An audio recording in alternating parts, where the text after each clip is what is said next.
தமிழக அரசோட நிர்வாகத்திறன் செயல்பாடுகள் குறித்து பல்வேறு தரப்புல இருந்து விமர்சனங்களும் குற்றச்சாட்டுகளும் வந்துட்டே இருக்கு. இந்த நிலையில பார்த்தோம்னா தமிழகத்தில் இருக்கக்கூடிய மற்ற கட்சிகள் என்டிகே, டிஎம்கே, ஏடிஎம்கே உட்பட அனைத்து கட்சிகளும் இன்னைக்கு தமிழக அரசை நோக்கி கேள்வி கேட்க ஆரம்பிச்சிருக்காங்க. அதிலும் குறிப்பிட்டு சொல்ல போனா திமுகவை பொறுத்தவரை நாங்க 6 மாத காலத்திற்கு உங்க ஆட்சி தங்கு தடையின்றி நடைபெற நாங்க எந்த ஒரு இடையூறும் கொடுக்க மாட்டோம் அப்படின்ற மாதிரி அவங்களும் சொல்லியிருந்தாங்க. இது குறித்து பாத்தீங்கன்னா தினம்தோறும் தாவேக அரசின் கீழே சட்ட ஒழுங்கு, நிர்வாக ரீதியான பிரச்சனை, அடிப்படை வசதிகள் சொல்லி எல்லாமே ஒரு கேள்விக்குறியான ஒரு விஷயமா இருக்கும் போது தொடர்ந்து டிஎம்கேல இருந்து சில குற்றச்சாட்டுகளும் விமர்சனங்களும் தாவேக அரசை நோக்கி கேள்வி கேட்க ஆரம்பிச்சாங்க. அதனால திருச்சியில நன்றி சொல்ற கூட்டத்துல கூட விஜய் அவர்கள் சொல்லியிருந்தாரு, என்ன நீங்க 6 மாசம் நாங்க ஒன்னும் பண்ண மாட்டோம்னு சொன்னீங்க, இப்ப உங்களால ஒரு 6 நாள் ஒரு 6 வாரம் கூட உங்களால சும்மா இருக்க முடியலன்ற மாதிரிலாம் அவர் பேசியிருந்தாரு. அதனால திமுக தரப்புல இருந்து அவர்களும் பதில் சொல்லியிருந்தாரு, நீங்க நாங்க உங்க கவர்னன்ஸ் தான் நாங்க கேள்வி கேட்க மாட்டோம்னு சொன்னோம், ஆனா தொடர்ந்து நீங்க உங்க நிர்வாக ரீதியா உங்களுக்கு அந்த திறன் இல்லைன்ற பட்சத்துல எங்களால வாய முடிட்டு இருக்க முடியாதுன்ற மாதிரி அவரும் பதில் கொடுத்திருந்தாரு. இப்ப ஒட்டு மொத்தமா பாத்தீங்கன்னா உங்களோட 6 மாத காலத்திற்கு எந்த இடரும் இருக்காதுன்னு சொன்ன தமிழகத்தில் இருக்கக்கூடிய கட்சிகள் இன்னைக்கு எல்லாருமே ஒன்று திரண்டு தமிழக அரசை நோக்கி கேள்வி வைக்கிறாங்க. இன்னைக்கு இந்த பதிவுல இந்த ஒரு வார காலத்துல ஸ்டாலின் அவர்கள் என்ன மாதிரியான ஒரு கடுமையான விமர்சனங்களை தொடர்ந்து தாவேக மேல வச்சிருக்காரு இதான் பார்க்க போறோம். ஒட்டுமொத்தமா அது ஒரு 7 விமர்சனங்கள். ஆனா இதை பாக்குறதுக்கு முன்னாடி இன்னொரு விஷயம் பத்தி நம்ம எல்லாம் விவாதிச்சே ஆகணும். இப்பெல்லாம் நம்ம தமிழகத்துல பல்வேறு இடங்கள்ல நம்ம சிஎம் விஜய் அவர்கள் மாறு இடத்துல போறாங்களாமே. இந்த நியூஸ் இன்னைக்கு அபிஷியலாக அவங்க கட்சியோட நிர்வாகியே சொல்லியிருக்காரு. அப்படி நீங்க எங்கனாவது அவரை நீங்க மாறு இடத்துல பாத்துருக்கீங்களான்னு சொல்லி பதிவுல சொல்றீங்க. ஏன்னா அனந்த் அஜித் கிட்ட போயிட்டு நீங்க இந்த மாதிரி எல்லாம் நான் சிஎம் ஆயிட்டேன்னா பெரம்பூர் தொகுதிக்கு நான் மாசம் மாசம் போவாங்க, அதாவது தமிழ்நாட்டில் இருக்கக்கூடிய எல்லா மக்களோட வீட்டுக்கும் நான் போய் சேருவேன்ற மாதிரிலாம் விஜய் அவர்கள் பேசியிருந்தாரு. எங்க வெளியே வரமாட்டேன் அப்படின்னு சொல்லி கேள்வி கேட்கும் போது, ஏங்க அதெல்லாம் உங்களுக்கு தெரியாதுங்க, நான் உண்மையை சொல்றேன், சொன்னா பிரச்சனை ஆயிடும், இருந்தாலும் நான் சொல்றேன் அப்படின்ற மாதிரி ஒரு விஷயத்தை போட்டு வடிக்கிறாரு. என்னன்னா தினம்தோறும் பாத்தீங்கன்னா ஏதாவது ஒரு மாறு வேடத்தை விஜய் அவர்கள் போறாரு. இன்னைக்கு நீங்க ரோட்ல போய் நிக்கீங்க வச்சுக்கோங்களேன், யாரோ ஒருத்தர் காய் வண்டி தள்ளின்னு போறான்னு வச்சுக்கோங்களேன், அவர் விஜயாக இருக்கலாம். இல்லைன்னா நீங்க ஒரு கடையில போயிட்டு மளிகை சாமான் வாங்குறீங்க வச்சுக்கோங்களேன், அங்க விற்கக்கூடிய வியாபாரி அப்படியா இருக்கலாம். இல்ல நீங்க பஸ் ஏறினீங்கன்னா உங்க சக பயணியாக அவர் ஒரு மாறு வேடத்துல ஒரு தாத்தா மாதிரியோ ஒரு அங்கிள் மாதிரியோ ஏதாவது வேற வேடம் மட்டும் அவர் வரலாம். அதனால இனிமேல் நீங்க எந்த இடத்துக்கு போனாலுமே ஒரு ஜாக்கிரதையா இருங்க. யாருக்கு வேணா நீங்க தெய்வமாக பார்க்கக்கூடிய விஜய் அவர்களை பார்க்கக்கூடிய அந்த வாய்ப்புன்றது எல்லாருக்குமே இருக்கு. அதனால குறிப்பிட்டு சொல்ல போனா பெரம்பூர் தொகுதி மக்கள், திருச்சி தொகுதி மக்கள் எல்லாம் கொஞ்சம் உஷாராகவே இருங்க. என்ன இடத்துல யாரு வேணா நீங்க விஜய் அவர்களை பார்த்துடலாம். சோ நீங்க யாராவது அந்த வகையில மாறு வேடத்தில் சுற்றிய விஜய் அவர்களை பார்த்திருந்தீங்கன்னா கண்டிப்பா இந்த பதிவுல சொல்லிடுங்க. சரி, இப்ப அந்த 7 விதமான விமர்சனங்களுக்கு வந்துடலாம். முதல்ல பாத்தீங்கன்னா நிர்வாக ரீதியான ஒரு தேக்கம் என்பது தாவேக அரசு கிட்ட இருக்குன்னு சொல்லி ஸ்டாலின் அவர்கள் கடுமையாக விமர்சிக்கிறாரு. ஏன்னா நீங்க ஒரு சொந்த பெரும்பான்மையை நீங்க கட்சி அமைக்கல, எல்லாமே பாத்தீங்கன்னா ஒரு கூட்டணி கட்சிகள், அதாவது மாற்று கட்சியில இருந்து வந்த ஒரு ஆட்களோ இல்ல மாற்று கூட்டணியில இருந்து வரக்கூடிய ஒரு கட்சிகளோடயோ இல்லைன்னா வேற கொள்கை கொண்ட ஒரு கட்சியோ எல்லாமே தான் நீங்க கட்சிக்குள்ள வச்சிட்டு இருக்கீங்க. அதனால ஒரு நிர்வாக ரீதியான ஒரு தேக்கம் என்பது உங்ககிட்ட இருக்கும். ஏன்னா ஒவ்வொரு கட்சியும் உள்ள வரும்போது ஒரு நிபந்தனை போட்டுட்டு தான் உள்ள வராங்க. நாளைக்கே நீங்க கொள்கை ரீதியான ஒரு முடிவு எடுக்கும் போது அதுக்கு அவங்க ஒத்து வரலன்னா அப்ப இந்த மாநிலத்துக்கான ஒரு நலத்திட்டங்களை உங்களால கொண்டு வர முடியாது. அதனால நிர்வாக ரீதியான ஒரு தேக்கம் என்பது உங்ககிட்ட இருக்கும். அதனால நீங்க எப்பவுமே கூட்டணி கட்சிகளோட அந்த ஆதரவு, அந்த தயவை நீங்க நாடிட்டே இருக்கணும். அடுத்ததான் இன்னைக்கு நீங்க ஆட்சி அமைச்சிருக்கீங்கன்னா எதனால, ஏன்னா இந்த திமுக இருக்கக்கூடிய சில இடதுசாரிகள் அமைப்பு, கம்யூனிஸ்ட் போன்ற அமைப்பு எல்லாம் என்ன பண்றாங்கன்னா இங்க பிரசிடென்ட் ரூல் வரக்கூடாது அப்படின்ற காரணத்துக்காக தான் எல்லாருமே உங்களுக்கு ஆதரவு தந்தாங்க. அதன்படி பார்த்தோம்னா நாங்களும் எதற்காக இந்த கூட்டணி கட்சிகள்லாம் அங்க போச்சு நாங்க எல்லாமே ஆதரவு தெரிவிச்சோம்னா, ஆமா கண்டிப்பாக இங்க பிரசிடென்ட் ரூல் வந்துடக்கூடாது.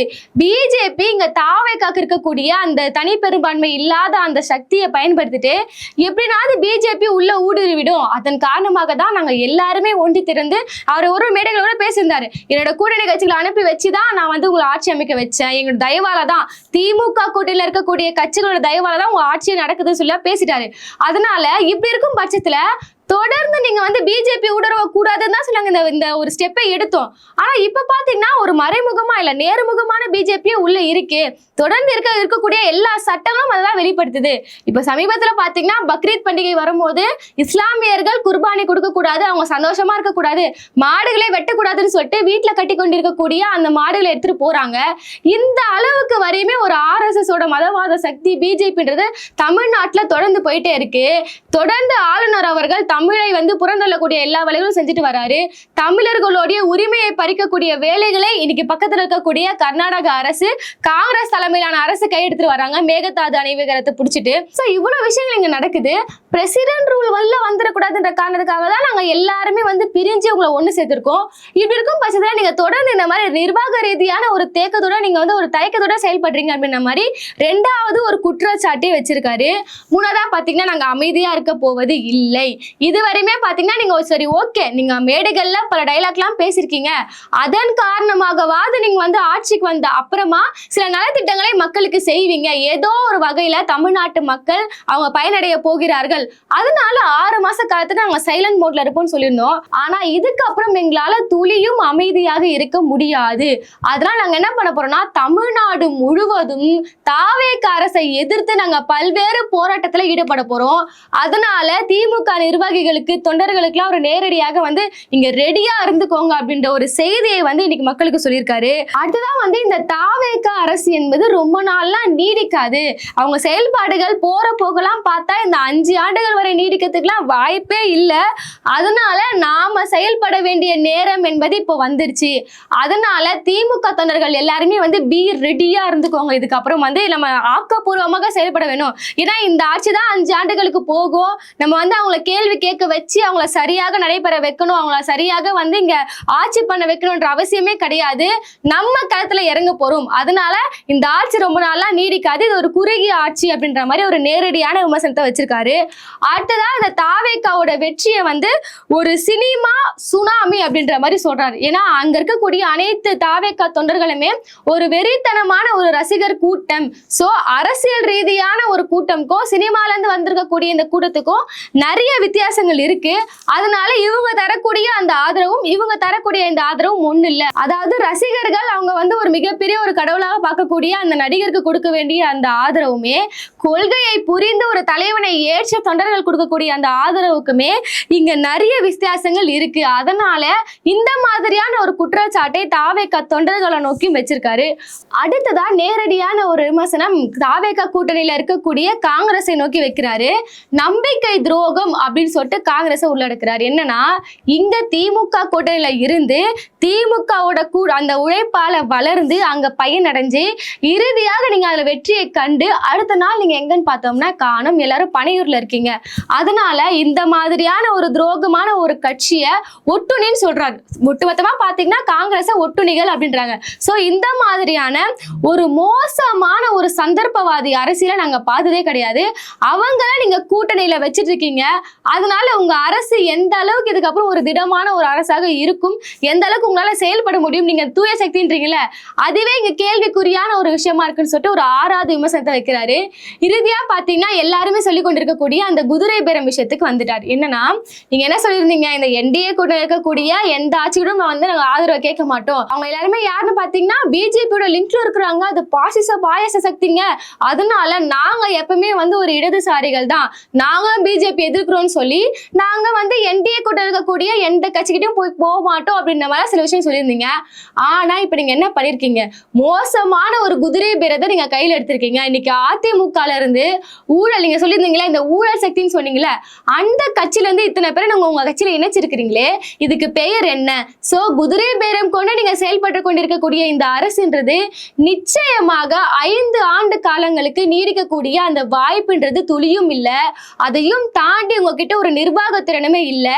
மக்களுக்காக என்ன செய்ய போறோம் அப்படின்னு சொல்லக்கூடிய ஒரு எதிர்நோக்கு, ஒரு எதிர்கால திட்டங்களும் உங்ககிட்ட இல்லை.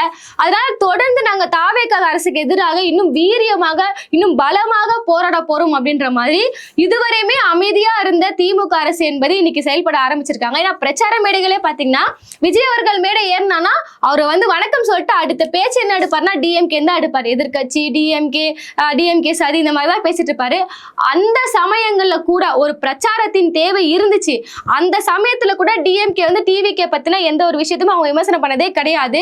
அவங்க அதை கண்டுக்கவே மாட்டாங்க. ஆனா இப்ப பாத்தீங்கன்னா இவங்கள ஒரு ஆளுங்கட்சி ஆயிட்ட பிறகு தொடர்ந்து இவங்களோட செயல்பாடுகளை இவ்வளவு குறை இருக்கும்போது, நிர்வாக திறமை இல்லாம இருக்கும்போது, மக்களை ஏமாற்றக்கூடிய சில வாக்குறுதிகளை கொடுத்துட்டு நிறைவேற்றாமல் இருக்கும்போது அதை கேட்க வேண்டிய ஒரு இடத்திற்கு ஒரு எதிர்கட்சியாக நாங்கள் வந்து விட்டோம் சொல்லி இன்னைக்கு ஸ்டாலின் அவர்கள் இதுக்கப்புறம் எப்படி செயல்பட போறோம் அப்படின்ற மாதிரி ஒரு திட்ட அறிக்கையை வெளியிட்டிருக்காரு. இது எல்லாமே பாத்தீங்கன்னா கடந்த கடந்த ஒரு வார காலங்களிலேயே ஸ்டாலின் அவர்கள் முன்னெடுத்து வச்ச அந்த விமர்சனங்கள். சரி, இது வந்து திமுக அரசு. இப்போ ஏடிஎம்கே சார்பாக அக்ரி கிருஷ்ணமூர்த்தி அவர்களும் என்ன பண்ணிருக்காரு பாத்தீங்கன்னா, தாவேக்காவை நோக்கி ஒரு கடுமையான விமர்சனத்தை வைக்க ஆரம்பிச்சிருக்காரு. இவரும் வந்து ஒரு கெடு கொடுக்குறாரு. இவ்வளவு நாள் வரையும் தான் தாவேக்கா அரசு தாங்கும் அப்படின்னு சொல்றாரு. இப்ப ரீசெண்டா ஆதவர்ஜுன் அவர் மேடையில பேசும்போது இந்த மாதிரி பேப்பர்ல மட்டும்தான் எடப்பாடி அவர்கள் பொதுச் செயலாளர், ஆனா மொத்தமா பாத்தீங்கன்னா ஒட்டுமொத்த அதிமுகவும் இப்ப தாவேக்கா வசமும் இருக்கு அப்படின்ற மாதிரி சொல்றாரு. ஆல்ரெடி இப்பதான் ஸ்டாலின் அவர்கள் இங்க குதிரை பேரம் நடத்தினது தப்புன்ற மாதிரி பேசியிருக்காரு.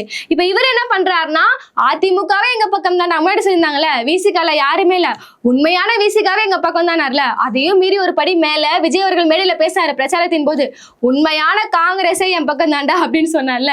இப்பதான் மக்களுக்கு புரியுது, அப்ப எங்களுக்கு புரியல, இப்பதான் எங்களுக்கு புரியுது அப்படின்ற மாதிரி இருக்கு. சோ அவங்க அப்ப சொல்லும் போதே நம்ம எல்லாரும் உஷாரா இருக்கணும். உண்மையான காங்கிரஸா, என்ன திட்டம் இவங்க கையில வச்சிருக்காங்கன்ற மாதிரி இருந்துச்சு.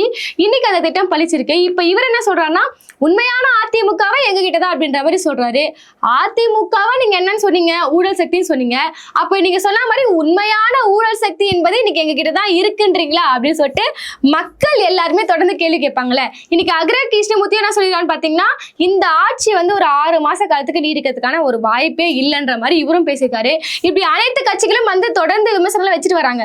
இப்ப சீமான் அவர்களும் பாத்தீங்கன்னா, இப்ப ரீசன்ட் ஸ்பீச் நம்ம பார்த்திருப்போம். அதாவது தாவேக்காவோட அரசியல ஒரு பேரிடர் அப்படின்றாரு. ஒரு ஆக்சிடென்டான ஒரு பேரிடர் வந்திருக்கு. இது வந்து அவ்வளவு சிறந்த ஒரு ஆட்சிலாம் கிடையாது. எவ்வளவு நாளைக்கு இந்த ஆட்சி நீடிக்க போகுதுங்க, நம்ம வந்து களத்துக்கு வர வேண்டிய ஒரு கட்டாயம் இப்ப வந்துருச்சு அப்படின்றாரு.